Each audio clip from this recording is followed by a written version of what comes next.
इस कार्यक्रम के प्रायोजक है कृषि एवं किसान कल्याण मंत्रालय, भारत सरकार। हर जोखिम से निकल कर फसल आए, सुरक्षित हो जाए।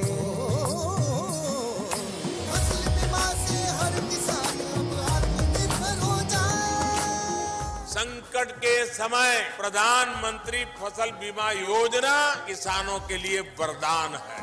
अब सूखा पड़े या बाढ़ आ जाए कोई डर नहीं, अब ओले पड़े या कीट पतंगे फसल खा जाए कोई फिक्र नहीं, क्योंकि हमने लिया है प्रधानमंत्री फसल बीमा। बुआई से फसल कटाई तक हर जोखिम का दावा, न्यूनतम प्रीमियम पर अधिकतम भुगतान का वादा। योजना से हर साल जुड़ रहे हैं 5 करोड़ से ज्यादा किसान। अब आपकी है बारी। नजदीकी कृषि कार्यालय, सहकारी समिति, बैंक शाखा, अधिकृत बीमा कंपनी या जन सेवा केंद्र में स्वेच्छा से करा सकते हैं पंजीकरण। फसल बीमा पोर्टल या फसल बीमा ऐप द्वारा भी कराया जा सकता है पंजीकरण। प्रधानमंत्री फसल बीमा योजना, आपकी फसलों का संपूर्ण सुरक्षा कवच। कृषि एवं किसान कल्याण मंत्रालय, भारत सरकार। कार्यक्रम किसान वाणी सुनने वाले सारे बाण भाइयों ने विनोद मोरवाल की राम राम। भाइयों देखो, मौसम जरूर बदल रहा है और बदलाव यो प्रकृति का नियम है। बदलाव किसी भी चीज़ का हो, प्रकृति के अनुसार वो बदलाव हमने उसमें ढलना पड़ेगा। और जिस तरह खेत खलियान की भी तैयारी करे तो भाइयों कटाई का भी टाइम हो लिया है और कई जगह तो कटाई हो भी ली। और अब जिस प्रकार से जो मौसम बदल रहा, थोड़ा गर्मी की तपिश हमने लगी, तो उसके अनुसार हमारे जो दिनचर्या के जो काम हैं वो टाइम अनुसार हम उसमें बदलाव ला लिए और अब उसका मन हम आगे भी बढ़ा रहे हैं। तो साथियों, कार्यक्रम ने हम भी आगे बढ़ा रहे हैं। तो आज कार्यक्रम किसान वाणी में हम बातचीत करेंगे। जो एक तो हमने भेंट वार्ता करी है वह बहुत बढ़िया करी है केले की खेती के बारे में, और जो चर्चा अरहर की काश्त के बारे में भी बात करेंगे। साथ के साथ जिन बहन भैया ने आम के बाग लगा रखे तो उनकी देखभाल किस तरह करें वह भी चर्चा करेंगे। लेकिन सब पहले हम एक भेंट वार्ता कर लेते जो गांव दीपालपुर के प्रगतिशील किसान विक्की से बातचीत करी थी, और उस बातचीत के अंश कुछ सुन लेते हैं। तो बातचीत कर सुनते ही केले की खेती विषय पर गांव दीपालपुर के प्रगतिशील किसान विक्की से बातचीत।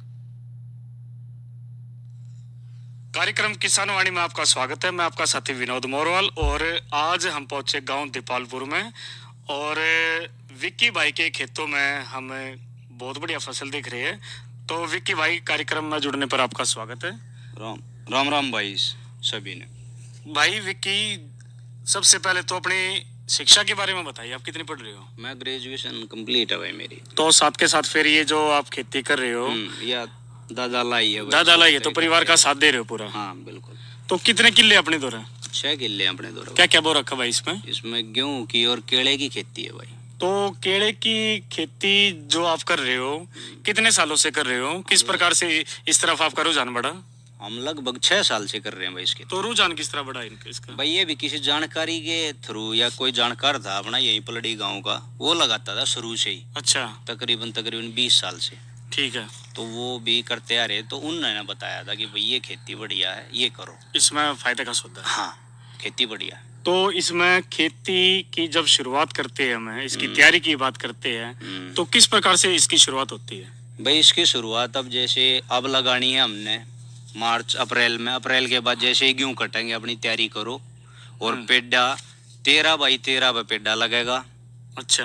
एक पेड्डे से दूसरे पेड्डे की दूरी 13, और लाइन की भी दूरी 13 बाई 13, वो दोनों तरफ वो की क्यों होती है 13 बाई 13 की? भाई इसमें जब जुताई करेंगे ना हम रूटावेटर से आरो से, तो उसमें फासला रह जाएगा।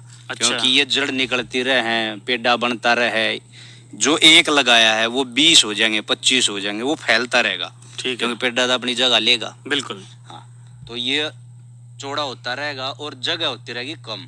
तो उसमें अगर हम बोएंगे या बाओगे, जब इसने रूटावेटर है या रोत है, तो उसमें मुड़ाई में ट्रैक्टर की में टूटेगा पेड्डा। तो इसलिए 13 बाई 13 भाई ठीक रहे। तो अब खेत में जिस तरह पेड्डा लगा देते हो आप, ये हमारी फसल किस टाइम तैयार, कितने दिनों में तैयार हो जाती है? ये 10 से 11 महीने में अपनी फसल देनी शुरू कर दे है बाग लगने के बाद। मतलब कि आपने एक पौध लगा देते हो, उसके पास कितने उसमें फैल जाता है ये पेड्डा? ये पेड्डा 4 फुट तक के भाई एरिया में 4-5 फुट तक फैल गया है, 7 या 8 फुट ही बचा है। तो जितनी इसकी शाखा निकले उसमें हर एक में कीड़ा लग गया? नहीं, जो मतलब हमने तो वही रखनी है 5 6 या 7 पेड़े, ज्यादा से ज्यादा एक गमले में। अच्छा। या एक पेड़े की जो है 6 या 7 खेत के अंदर? हाँ, एक जगह पे। जैसे ये एक गमला हो गया, इसमें 6 या 7 पेड़े रखो आप। अगर ज्यादा रखोगे तो फल बढ़िया नहीं आओगा, कमजोर रहेगा या कम आओगी। तो उसमें कम ही रखने चाहिए? हाँ, मतलब कि 2 एक रखने, 2 3 नहीं, एक ही रखने, कम से कम 4 5 रखे। उसमें यह है 2 कट गए तो 3 पे फल आने की ओर है, साथ के साथ फल चलता रहे, अपनी पैदावार चलती रहे। तो हमारा जो फल तैयार हो जाता 10 एक महीने में, इसमें यदि बीमारी की बात करें तो कौन सी बीमारी इसमें लगती है, क्या दिक्कत रहती है, किस प्रकार से आप इसका समाधान करते हो? इसमें 2 ही चीज है भाई। पहली तो मान ले अगर बारिश आ गई और बढ़िया उसके साथ आंधी हवा आ गई तो ये टूटेगा। सबसे बड़ा नुकसान है इसका ये। अगर बाग में बड़ी आंधी आ गई और फल पे है तो वो पेड़ा एक गिरेगा, वो 2 ने 4 ने 5 ने जितने उसके बराबर में होंगे वो सब ने तोड़, वो नुकसान हो जाएगा। हाँ, वो डबल तभी डबल नुकसान है, ये हो सकता है बड़ा। दूसरा इसमें फंगस का। अगर फंगस आ गया, एक बार शुरुआत होगी तो उसने कोई नहीं रोक सकता, फिर बाग खत्म होगा। तो इनके बचाव के लिए आप क्या करते हो? फंगस की दवाई लगा है, स्प्रे मारे जहाँ, लेकिन वो कोई रोकथाम नहीं है। अगर फंगस एक बार आ गई पेड़े में तो बाग खत्म होगा। तो जो ज्यादा फंगस लगता है उसको 6 काट देते हो, उस पौधे को? काट लो, कोई उसका वो नहीं है। वो पता तब लगेगा जब चोटी में पत्ता पीला हो लेगा तब। अच्छा। उससे पहले इसका पता नहीं लगता। तो इसकी दवाई के लिए फिर आप क्या करते हो फंगस के लिए? दवाई है इसकी काफी, कई कंपनी है जो यूज कर रहे हैं, पर समाधान नहीं है इसका। इसका पता ही तब लगा है जब पेड़ा ऊपर से सूखना शुरू हो लिया या बाग में मोस्टली 30 से 40% आ लिया बीमारी, तब पता लगा कि बीमारी आ गई। तो जो आपका फल तैयार हो जाता है, हाँ, इसके बाद क्या प्रक्रिया रहती है भाई? मार्केट में किस तरह ले जाओ या किसी से भाई आड़ती आप बात करते हो, किस तरह क्या है भाई? इसने कैसे भी बेच लो आप। अच्छा। बिग बास्केट है, ये ऑनलाइन जितने भी ऐप स्टोर आ गए। तो आप कुछ ऑनलाइन भी आपके हाँ, पास कुछ ऑर्डर आते हैं? करते हैं, ये हमारे साथ में ही आ रही है कंपनी, इनसे आ जाता ऑर्डर, भेज अच्छा, देते हैं। तो फिर पेमेंट भी ऑनलाइन? हाँ, ऑनलाइन किसी प्रकार की कोई दिक्कत? फोन पे, गूगल पे, अब तो सब कुछ यूज है। और आड़तियों को भी आप भेजते हो? हाँ, वो अपना जानकारी है। जो पहले बाग लगाया था हमने 1.5 किले में, 2 किले में, उसका सारा उस आड़ती से ही था संपर्क। पहले ये ऑनलाइन आया नहीं था। अच्छा। ये अब तो आड़ती अपने बंदे भेज देता था? हाँ, अपनी लेबर भेजा है, खुद की लेबर। हमने खाली कटने के बाद जब फल कट जाए हमने खाली गिनना। तो गिनने में किस प्रकार से हिसाब लगाओ, कितना के रुपए मार्केटिंग का अगर जो दिक्कत है? भाई अगर सर्दी की बात है तो महंगा हो जाएगा कीड़ा। 300 रुपए का एक पेड़ भी, जैसे एक फल एक बार आवे है एक पेड़े पे, वो 300 रुपए तक भी हो जाए, 350 भी हो जाए। और अगर ये गर्मी में है तो ये रहेगा 250 230 एक पेड़ा। हाँ। तो अब इसमें और क्या पानी की किस प्रकार से इसमें जरूरत रहती है? क्योंकि पानी के लिए ये इसमें जरूरियत है पेड़े में। पानी इसमें बहुत पानी यूज हो सबसे ज्यादा, क्योंकि यह फसल ही पानी की है। अच्छा। हाँ, पानी इसमें लगातार लगता रहे। पानी का ही पेड़ा है, पानी की ही फसल है, पानी इसमें बहुत यूज हो। तो किले में तकरीबन आपको कितना एक फायदा हो जाता है? भाई ये लगा लो, जब हम अब सर्दियाँ में कटे, एक फल कट गया, ये लगा लो आप मैक्सिमम 100 पेड़े कट गए तो 30,000 का हो गया एक दूसरा। तो कुल मिलाकर आपको फायदा सही है इसमें? हाँ, बढ़िया खेती है। अगर नुकसान आंधी का या अपना फंगस का ना आवे तो थोड़ा ध्यान रखे। शुरू से कैल्शियम डला है नीचे, इसमें लगाते टाइम फंगस की दवाई डले हैं। अच्छा। जब आप शुरुआत करोगे लगाने की तब खड्डा जो बनेगा, खड्डा भी गहरा हो, इसका 2 फुट से नीचे पेड़ जा है। अच्छा। धरती में तो इसमें आप कोई मिट्टी की भी जांच कराते हो? हाँ, करा लेते हैं, सोनीपत है, या आ जाते हैं यहाँ पे भी, आ जाए अपने नमूने दे दे हैं, सैंपल दे दे हैं उसका, वो जांच करके बता दे भाई इसमें पानी कितने दिन में या खाद। इसमें यूरिया यूज ही नहीं होता इस खेती में। अच्छा। यूरिया डालते ही नहीं है। और अगर जो खेती की हम बात करें भाई, जिस तरह जमुना बेल्ट की तरफ काफी लगा है, या दूसरी जगह भी ये लग जाता है? कहीं कर लो, इसने रेतीली में कर लो, काली में कर लो, खादर में कर लो, इसने कोई सी भी मिट्टी में ये फल होगा। लेकिन इसमें पानी की ज्यादा जरूरत है। हाँ, पानी उसमें रेतली है तो भाई वो तो सीधी सी बात, उसमें पानी और ज्यादा लगा। तो कुल मिला के अगर जो हम कह रहे हैं तो जो केले की खेती है वो हमारे जो प्रगतिशील किसान बहन भाई है उनके लिए फायदे का सौदा है। अब बढ़ रहे हैं भाई काफी फल। आप ले जाए प्योद हो जाएंगे, ये प्योद अब रख रखी है। अच्छा। ऑर्डर आ जाए, हाँ भाई 40 रुपए का पेड़ा, 35 का, पहले 25-30 का था, अच्छा। अब लगाना शुरू करे, अब बाग गोवाना तरफ भी लगे हैं, ये गन्नौर में गए हैं, इस तरफ में अपना भाई रोहतक की तरफ जाओगे तब भी बाग लगे हैं। करनाल की तरफ वो तो पहले से ही वहां तक है। अच्छा। अपने इधर सोनीपत बेल्ट में कम थे, मतलब कुछ गांव थे, खेवड़ा हो गया, पलड़ी हो गया, ये थे हम करते थे। पर इसके बाद में अब जानी शुरू हो गई है, प्योद ले जाए बहुत सारे, इसने जान पहचान गए भैया चीज आई है, लगा कर देखो, और वास्तव में कर रहे हैं किसान इस चीज में। विकी भाई, जिस प्रकार से आप एक शिक्षित हो और ऑनलाइन जो सिस्टम है उसको भी आप खुद अच्छी तरह सारे काम कर लिए, पेमेंट का है, ऑर्डर लेना है, तो ऑनलाइन जो व्यवस्था है वह कितनी कारगर सिद्ध है अपने प्रगतिशील किसान बहन भाइयों के लिए? अरे बहुत बढ़िया है यार भाई, कुछ भी नहीं, एक फोन तो सारा काम हो जाए। अच्छा। हाँ, सबसे बढ़िया चीज है। पहले पैसे जेब में रखो, बैग में रखो, थैले में गिर गए, वो नुकसान, ये पुराने बेचारा अड़ाई खत्म होते हैं सब। आगे बढ़िया चीज है, ऐप आगे कई सिक्योर है, कोई दिक्कत नहीं, किसी चीज की कोई दिक्कत नहीं। ना। तो विकी भाई, कार्यक्रम में आप जुड़े और महत्वपूर्ण आपने जानकारी दी। कार्यक्रम में जुड़ने पर आपका धन्यवाद। राम राम भाई सारे ने। तो भाइयों, ये तो बात हमने करी केले की खेती विषय पर गांव दीपालपुर के प्रगतिशील किसान विक्की से। तो भाई, खेता में गया था मैं वो, और बातचीत बहुत बढ़िया तरीका करी, और फसल भी बहुत ज़्यादा इसका फ़ायदा ले रहे हैं। तो एक उम्मीद करते हैं जो प्रगतिशील किसान बहन भाई इस केले की खेती की तरफ विषय में भी सोच रहे, भी खेत में लगा ले, तो भाई फायदे का तो सौदा है, थोड़ा सा ध्यान जरूर रखना पड़ेगा। तो अब बात दूसरी चर्चा की हम ज़रूर कर लेते हैं, क्योंकि देखिए जो चर्चाएं तो ज़रूरी है। और हम बात कर रहे थे कि आम के जो पेड़ है, अब भाइयों देखो उसमें फूल आ लिया, और अब आगे थोड़े बहुत दिना में भाई इसमें फल भी आ जाएगा। सही। तो आम के जो रोग है उसके नियंत्रण के बारे में बात करें तो देखो, फलों का राजा तो आम है ही। आम के पेड़ पर कई बीमारी भी लग है, जिनकी टाइम पर हम रोकथाम न करें तो भाई फलों का नुकसान हो जाता है। तो आम की जो प्रमुख बीमारी की बात करें तो उसके रोकथाम के भी बारे में बात कर रहे हैं। तो एक तो विकसित रोग, यानी इसने गुच्छा मुच्छा भी कह दिया करे, और माल फॉर्मेशन इस रोग का दूसरा नाम से। और यह रोग अत्यधिक व्यापक और घातक है, और इस रोग का प्रकोप पौधे की किस्म, आयु, मौसम और स्थान के अनुसार अलग अलग हम दिखते हैं। तो इसके दो प्रकार के लक्षण हम दिखाई पड़े। पहले प्रकार के अधिकतर बड़े पेड़ से जो बोर आते ही टाइम पर फूलों के स्थान पर फूलों का जो गुच्छा सा बन जाता है, इन गुच्छों में छोटी छोटी पत्तियां भी दिखाई देवे है। इसे रोग फूल स्वस्थ फूलों से पहले आते हैं, और इन गुच्छों में मादा फूलों की अपेक्षा नर जो फूल की संख्या वो अधिक होती है। तो इसे गुच्छे पर फल नहीं लगते, और अगर लग भी जावे तो वो छोटी अवस्था में गिर जाते हैं। और दूसरे प्रकार की बात करें तो छोटे पेड़ की जो पहली और दूसरी शाखाओं के सिरों के निकट नई पत्ती की वृद्धि हुआ है, और छोटी छोटी जो पत्तियों का एक गुच्छा सा बन जावा है, और जो झाड़ू जैसा भी कई बार हमने दिखाई देवा, तो रोगग्रस्त पौधों की वृद्धि रुक जाती है। और भाई कदे कदे तो ये बहुत छोटी अवस्था में पौधे भी इसमें मर जावे।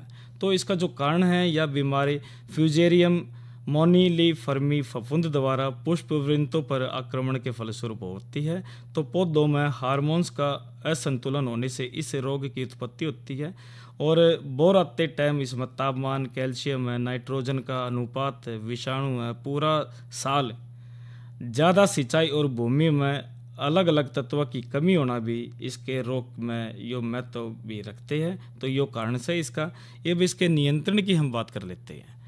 बहनों और भाइयों, देखो जो नियंत्रण की बात करें तो रोग नियंत्रण के लिए हमने अगस्त सितंबर में सारे पेड़ों पर फूलों या रोगग्रस्त गुच्छों यानी जो कोपले है उस पर लगभग 6 से 12 इंच पीछे से टहनी को हम कैंची तक काट देते हैं।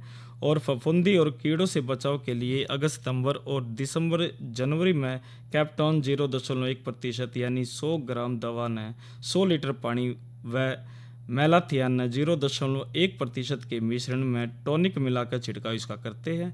और जो पुष्प गुच्छ बनने की अवस्था में भी वाविस्टिन नामक दवा का 0.2% यानी कि 200 ग्राम दवा 100 लीटर पानी में के घोल का छिड़काव न करें। तो एक हफ्ते के अंतराल पर इसके 3 छिड़काव जरूर करें। और पेड़ों को फरवरी के मध्य में शुरुआत में फूलों से रहित करने से भी रोग का नियंत्रण हम इसमें कर सकें। और सितंबर के अंत में या फिर अक्टूबर के शुरू में 300 ppm नेप्थलीन एसिटेड एसिड यानी 300 ग्राम NaA 100 लीटर पानी की घोल में इसका हम छिड़काव करें तो इस रोग का हम बचाव इसमें कर लेवा।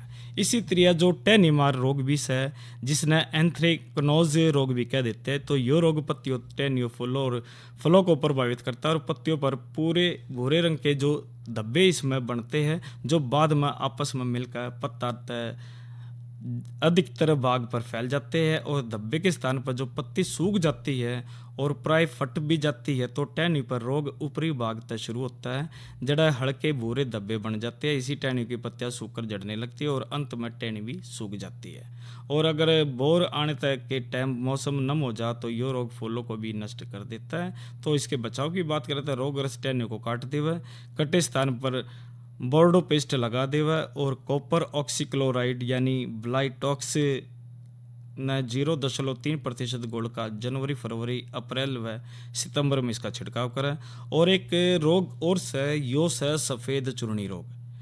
बहनों और भाइयों, यो जो फूलों पर सफ़ेद चूर्ण के रूप में लक्षण दिखाई देते तो रोगग्रस्त फूल गिर जाते हैं और फूल लगते के टाइम रातों को ठंडा और बारिश आदि का हो जाता है तो रोग के फैलाव और उत्पत्ति में सहायक होता है, जिस तरह फलों की संख्या में कमी आ जाती है। और ये जो फफूंद आम के पेड़ पर जीवित रहता है तो इसका फैलाव हवा द्वारा इसमें होता है। तो इसके नियंत्रण की बात कर लेते हैं। जो यो रोग से यो भट्टों की जहरीली गैस के निकट जो बाग है उसमें विशेषकर हमने दिखाई देवा है। और इस रोग के प्रकोप तक आम के जो फल है वो नीचे तक काले जड़े हुए हो जाते हैं और बाद में यो सड़ भी जाते हैं। तो कई बार फल सिरे से बढ़ने से लंबे पहले से पक जाते हैं और एक सिरा काला हो जाता है तो जो आधे फल तक चला जाता है। इसके में बोरेक्स 0.6% यानी कि 6 ग्राम 1 लीटर पानी के 2 छिड़काव फूल आने तक पहले फरवरी तक से अप्रैल में करें, यानी टाइम बहुत बढ़िया से।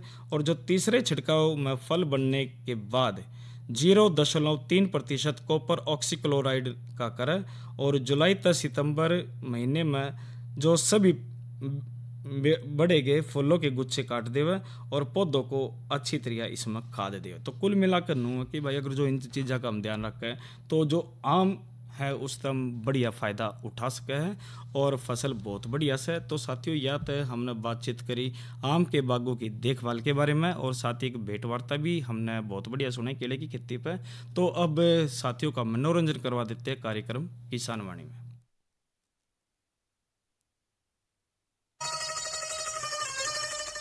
चार चीज का बुलते आई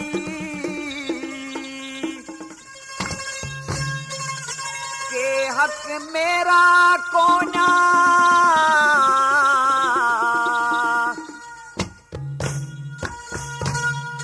तेरी वीर की जात बात का तन्ने बेरा कोना। चार चीज का बुलते आई के हक मेरा कोना तेरी वीर की जात बात का तन्ने मेरा कोना।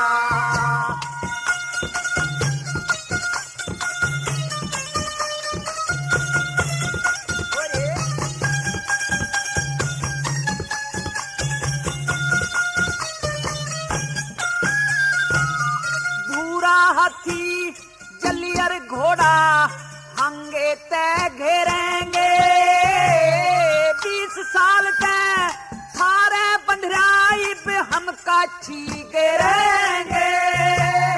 दोनों घरा बड़े जा दीवा राम राम टेरेंगे। अधम आज फैसला कर दे हम ना उल्टा फेरेंगे। सारी उम्र बंधारे है थारे, सारी उम्र बंधारे है थारे जो ईसा बछेरा कोना तेरी वीर की जात बात का कन्ने बेरा कोना। चार चीज का बोलते आई के हक मेरा कोना तेरी वीर की जात बात का कन्ने बेरा कोना।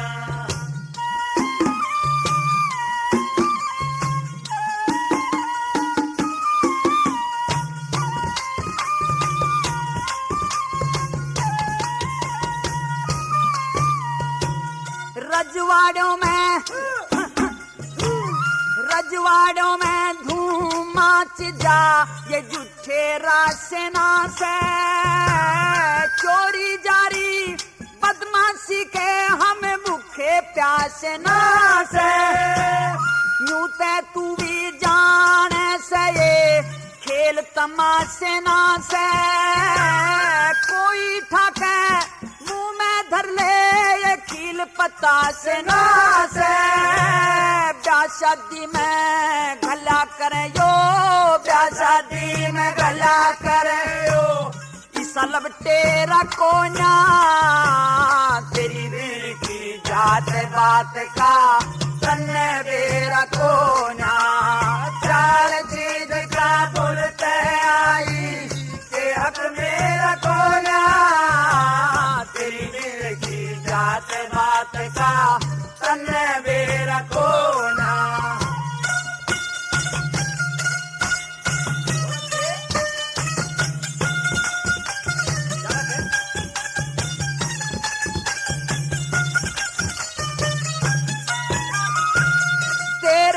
कुछ कहना कोना तेरी जात लुगाई करके जमल की ते मन्नू कोना वो चल अंघाई करे के।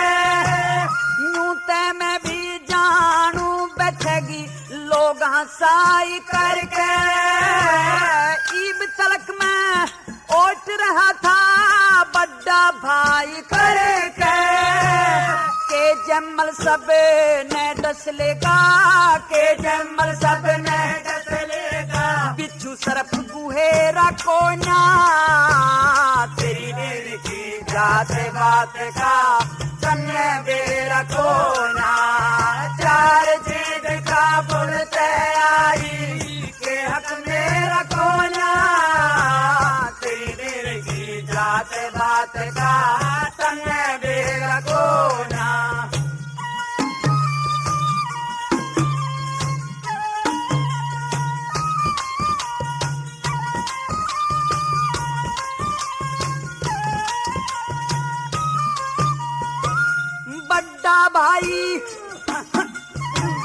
बड़ा भाई बाप बराबर या धर्म की भाभी हो से।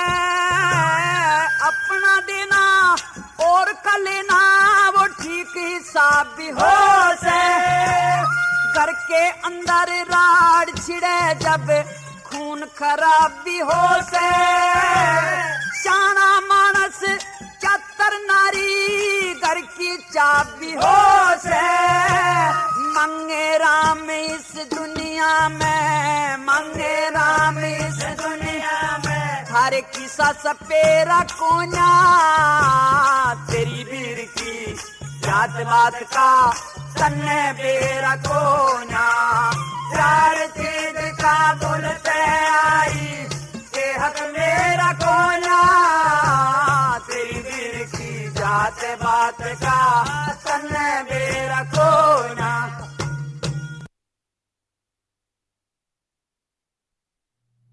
साथियों, ये तो हमने रागनी सुनी चार चीज़ का बुलताई और बहुत बढ़िया रागनी थी। और ये कार्यक्रम में दूसरी चर्चा हम ज़रूर कर लेते हैं। बात हम कर रहे हैं अरहर की काश्त की, लेकिन चर्चा तो पहले कल के मौसम की भी जानकारी दे देते हैं और कल के कार्यक्रम की भी जानकारी दे देते हैं। तो आज का जो मौसम है अधिकतम 34 और जो न्यूनतम 19 डिग्री सेल्सियस रिकॉर्ड किया गया। और आने वाले 24 घंटे की बात करें तो अधिकतम 37 और न्यूनतम 18 डिग्री सेल्सियस रहने का अनुमान है। कुल मिलाकर जो मौसम है वो साफ रहा होगा। और साथियों, कल के भी कार्यक्रम की भी बात कर लेते हैं। साथियों, कल है रविवार और इस रविवार न हम कार्यक्रम लेकर आया कर थारी चिट्ठी मारेगी। तो साथियों, ये कार्यक्रम जरूर सुने। और अब जो बात हम कर लेते हैं सोमवार की। सोमवार को जो कार्यक्रम किसान वाणी में हम जो चर्चा करेंगे मंडी के लिए सब्जियों व फलों का रखरखाव। और सोमवार को जो आज की नसीहत विषय पर जो बातचीत होगी उसमें हम बात करेंगे कद्दू वर्गीय सब्जियों की देखभाल। तो सोमवार के कार्यक्रम हमने बताए, तो अब आज के जो दूसरी जो चर्चा है उसके बारे में भी हम बात कर लेते हैं। साथियों, अरहर की खेती के बारे में हम बात करें, जो दलहनी फसलों में अरहर अधिक पैदावार होने वाली फसल से, और इसकी खेती कई तरह की कृषि गत जलवायु में हम करते हैं। तो इसकी जो किस्में इसमें मानक है, एक तो इसे हम H77-216 के नाम से भी जाने, तो यह किस्म UPS 120 की तुलना में 8 से 10 दिन में पकती है और इसका पौधा मध्यम दर्जे की ऊंचाई का होता है। और इसी तरह जो इसमें यह किस्म पछेती बिजाई के लिए ठीक है। और UPS 120 यह भी किस्म दरमियान लंबी है जो 130 से 40 दिन में पक जाती है। इसी तरह जो पारस है यह किस्म H82A के नाम से भी जानी जाती है। इस किस्म की लंबाई दरमियान बढ़वारप और अर्ध फैलावदार होती है। और इसी तरह जो भूमि और खेती की इसकी बात करें तो साथियों, अरहर के लिए अच्छे जल निकास वाली दोमट तथा हल्की दोमट मिट्टी अधिक उपयुक्त रहती है।